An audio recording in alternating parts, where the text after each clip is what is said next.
Greetings traders, and welcome back to another survival guide. Chris here, bringing you some more information, and today we're going to be covering support and resistance. Support and resistance levels are at the core of technical analysis in the trading world, and when mastered and understood and implemented correctly, can provide a substantial edge over those that don't fully understand or know how to implement those levels. We're going to cover exactly what support and resistance is, as well as how to apply them and how trading with them works. And we'll even switch back to some live charts and do it in real time without any pre-planning involved, so you can see how it would work as you trade on a daily basis as well. But before we go any further, please go ahead and click that like and subscribe button down below for me, because it allows me to keep coming out with these videos for you guys. But without further ado, let's dive into that material so you can be prepared to pass your Gauntlet Mini.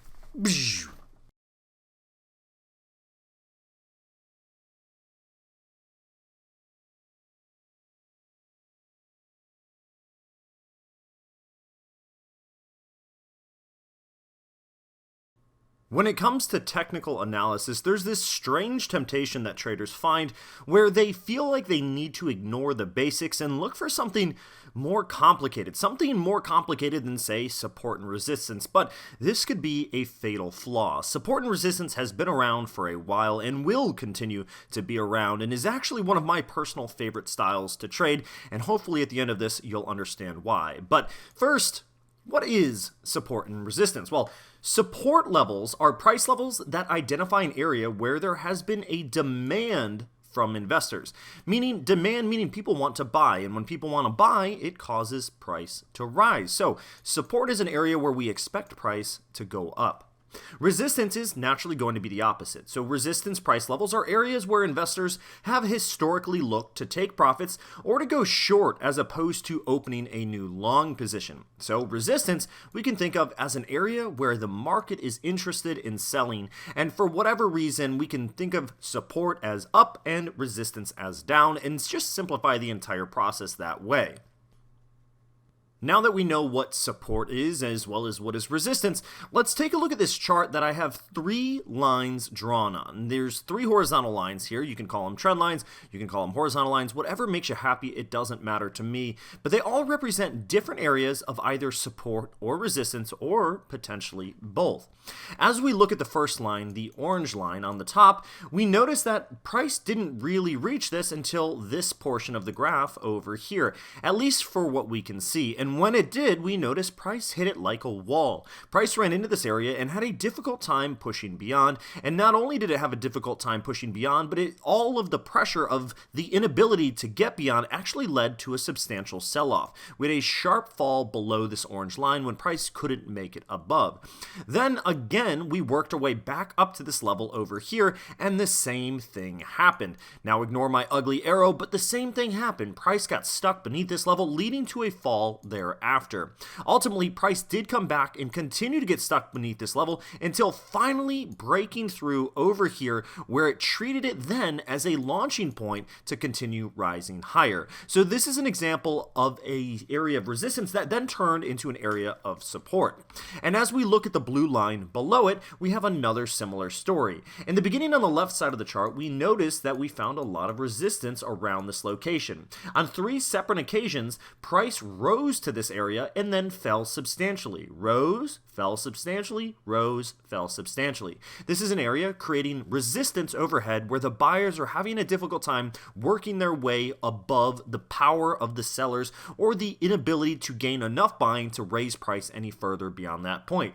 This continued a few times later on in the graph until ultimately it became an area of contention and actually treated as an area of support as well. It was rather sloppy during this period, but it did act as a degree of support, and then it became more well-defined, as we can see over here and here, where we had three beautiful bounces off of this area as support. And remember, this was an area that was previously resistance. So the key takeaway is that an area of resistance can become an area of support. An area of support can become an area of resistance. They do oftentimes interchange what they want to do. So we can think of all of these areas as areas of interest in the market.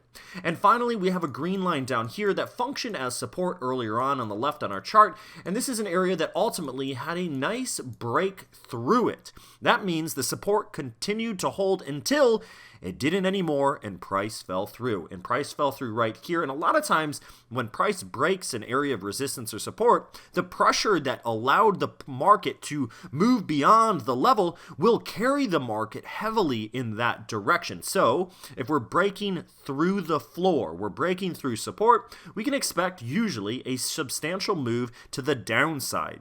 Whereas if we're breaking through resistance, we usually can expect a substantial move to the upside. So what makes support and resistance zones just so important if you haven't already seen the value? Well, support and resistance zones are very important because they indicate short, medium, and long-term trending ranges. So as we could see with our previous trend, it allowed us to notice areas that the market wanted to trade in. It allowed us to know a floor, and it allowed us to know a ceiling. And if we know the ceiling and the floor, it gives us a very good idea of where we should be considering to potential buy or to potentially sell, because we know how close we are to that possible bouncing point on either direction. If we're getting close to the ceiling, it may not be a great idea to buy at that point because a quick turnaround may be coming. And the same thing holds true for buying close to the floor. If we buy close to the floor, we may not be happy with the results as the market may quickly bounce upwards.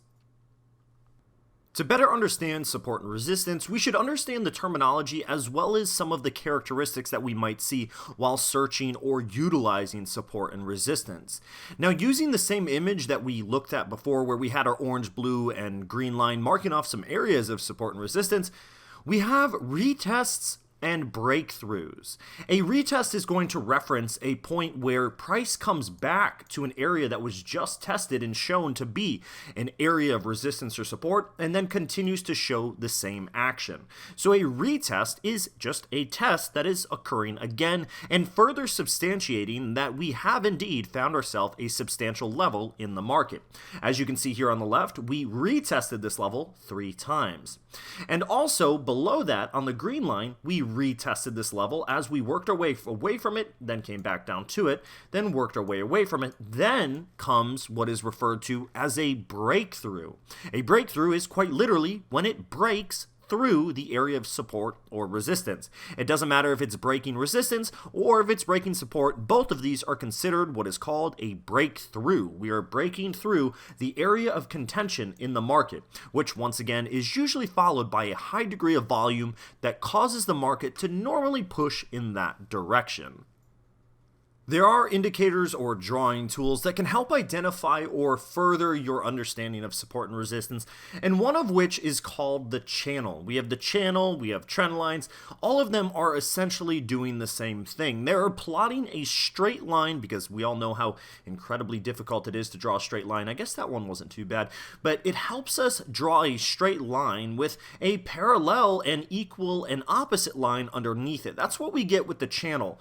The channel drawing tool will allow us to identify potential areas of support and resistance at the same time. And as we see here with the channel that is already drawn, it marks off an area that initially over here was support.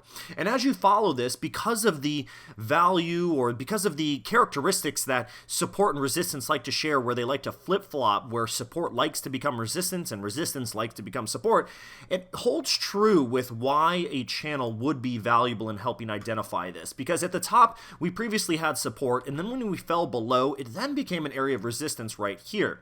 And the area down here was initially support and continued to hold as support until it broke and the market bounced off of it, using that extra volume added from the breakthrough, like we just learned, to push lower and break the trend. The nice thing about paying attention to things like channels is it allows it to make a clear picture of what the market is doing. If the market is staying inside the channel, then we know that the market is probably going to continue to stay inside the channel. But if the market is moving outside of the channel, well, then we know that something has happened in the market and the market is attempting to do something different. So it gives us a very clear moment when we have this break outside of the channel where we're aware that now we should be on the lookout for a new trend formation.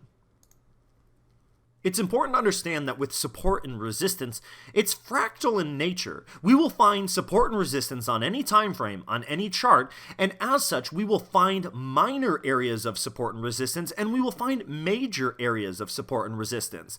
The idea behind both of them is the same, except with the major area of resistance, we're going to refer to this as an area that has turned the overall trend and not just the temporary trend. So because we rejected here and watched overall price fall in this example, we call this a major area of resistance, and again it happened over here, once again turning the overall trend downward. But along the way we had minor area of resistances that led to temporary downturns in the market, and the same is true with the support. We have minor areas of support along the way, but we only have a couple major areas of support in this particular image. So remember, support and resistance is going to be something that can be scaled in and scaled out, and it's important to understand what degree of importance the level it is that we're looking at has to whatever chart we're currently analyzing.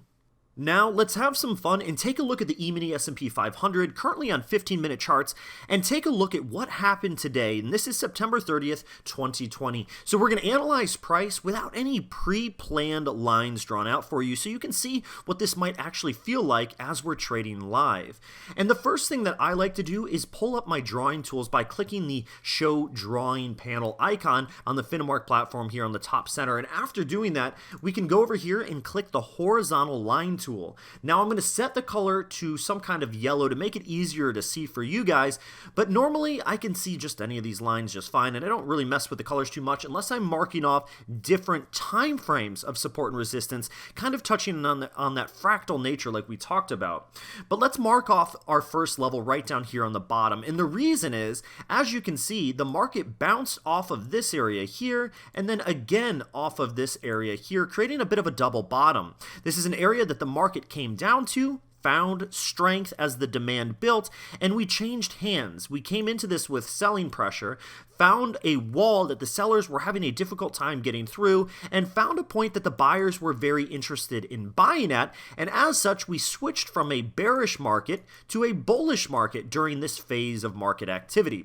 So this is an example of finding an area of support, and what this means to us as traders is because currently this isn't an area that has broken yet, we haven't continued to trade below this since the creation and confirmation of it down here. This means if the market were to continue down to this location, hypothetically, I would be on the lookout to see if we start showing signs of that increase in the demand as we see the buyers begin building around this location, and I could look for a buying opportunity to jump in somewhere around this 32.96 area to potentially ride that upward momentum that I expect to happen off of that area of support. Once again, hypothetically, of course, and as we work our way backwards, we can find these levels all over the market. Let's find a nice area of resistance to, parlay across from that area of support. And up here at the top, we notice that we saw, obviously, some kind of rejection occurring that led to the market falling downwards. But let's see if we can really kind of tune in on exactly where this line should probably be. And at 33.58, this looks right about the right spot to me. We did have a very temporarily break right here, just a short breakthrough, but what we had was a nice show of rejection over and over along this line many times. Even after we broke through, we came right back down underneath and rejected off of it again, regaining my confirmation in my mind that this is indeed a logical area of resistance in the market currently. And as we reapproach this market, had we been astute and paying attention, there was a beautiful potential opportunity here if we were to look for a sell opportunity around that 33.58 as we approached, with an expectation of a fall to happen as we reach a higher point than the buyers are willing to continue buying at. And if the buyers don't want to continue buying, naturally we would expect the sellers to be winning the fight at that point, and the only direction to go when the sellers are in control is down. So this is an example of an area of resistance functioning in the market. And if I get rid of my drawing tool, or if I get rid of my drawn annotations and continue moving, we'll probably see this as an area that functioned at some point in the past as well. And in order to really kind of see that There we go. If we just continue to scroll back, remember I'm currently on a 15-minute chart, so it looks like I went through a lot of data, but realistically, we've only gone back to the 18th. So we went back about 10 days, but lo and behold, we noticed that in the past, this area functioned as a rough area of support, as also an area of resistance, many times with a very beautiful touch. This happened to be an area that the market would be contained underneath or contained above. And this information, as you might imagine, can be extremely valuable to us as traders. If we have an idea of where the ceiling is or where the floor is, we can better aim where we want to place our buy and sell orders, or even to potentially place our stop loss just on the other side of one of these levels, because if we break through or break above this resistance level, for example, and we work our way beyond what we expect to hold the market down, then it would be logical that a stop loss should be okay just on the other side of that. Without having to give away too much profit, we can quite tightly give ourselves a location that is logical to expect the market to hold on to this area if it is able to climb back above. So this is just some examples of how we can find support and resistance throughout the market, and there are tons of levels in the market that we can draw over and over and over again. We can continuously find areas where the market has repeatedly rejected from. The market likes to work from zones, and if you correctly identify these zones with your ability to correctly identify support and resistance, it can be an extremely advantageous tool for any trader. So in short, support and resistance is something that I could draw all day long and continue to enjoy it. But obviously the video has to end somewhere, because that's when you get to begin practicing on your own. Until next time, guys, please do me a favor and click that like and subscribe button down below so I can continue coming out with content for you guys. And maybe if you want another video where we draw support and resistance on the live charts, let us know in the comments. But until next time, folks, have a good time trading. Good luck to all of you, and I will see you soon.